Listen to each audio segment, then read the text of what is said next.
What I want to be when I grew up? Well, a child of the 50s, I think every child, male child born in the 1950s, thought they were going to be a baseball player.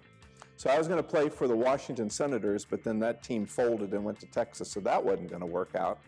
So then I thought I might want to be a professional chef, because that seemed kind of cool too, but that didn't work out. And then one day I got a phone call from WDBJ and they said, "Do you want to do weather?" And I said, "That's what I'm going to be when I grow up."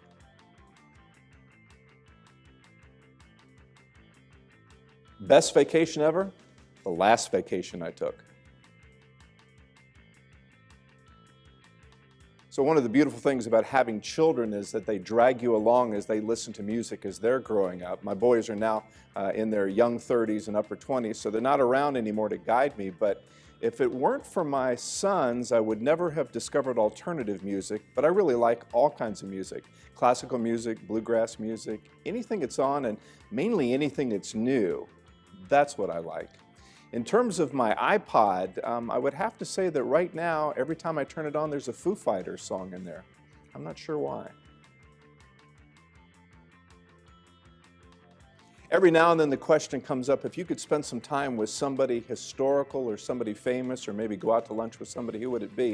And I gave that a little bit of thought, and then it occurred to me that some of the best lunches I've ever had are with retired people from WDBJ-7, because they were with the television station way back in the very earliest days. And the stories they have to tell about live television, about the people they met, about what a great time they've had. So few people actually have careers that they're so happy to go to work each day. And most of the retirees at WDBJ-7 are those people.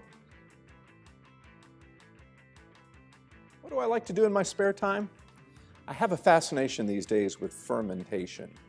We live in a part of the world where there's so much fresh fruit that it turns out you can ferment these products and make interesting beverages. Apple cider is so historic in Virginia, so my hobby these days is trying to make apple cider and see what happens. People that follow us on social media probably get confused when they look at my Twitter account.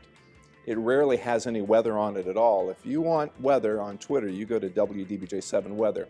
If you want to find out what I'm up to, you go to @WexMan7, and almost always there's going to be something food related on there. What we cooked that night, what we're thinking about cooking, what we wish we had cooked, and whether it tasted good or not.